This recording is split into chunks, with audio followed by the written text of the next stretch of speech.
Quando nós falamos de ponto de arqueamento, nós precisamos principalmente nos atentar à seguinte: assimetria. E essa é a maior dificuldade de vocês.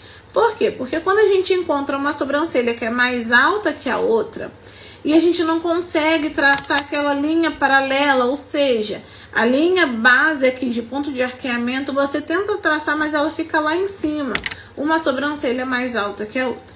E aqui a gente consegue resolver de duas formas, tá? Ou você faz a reconstrução, respeitando as lanugens da mais baixa, para que ela se iguale à mais alta a longo prazo, então isso é um processo. Ou então você diminui um pouquinho o ponto de arqueamento da mais alta e você tira levemente uma camadinha da mais baixa, ou seja, você vai fazer isso. E isso é aos poucos, tá? É um processo que demora.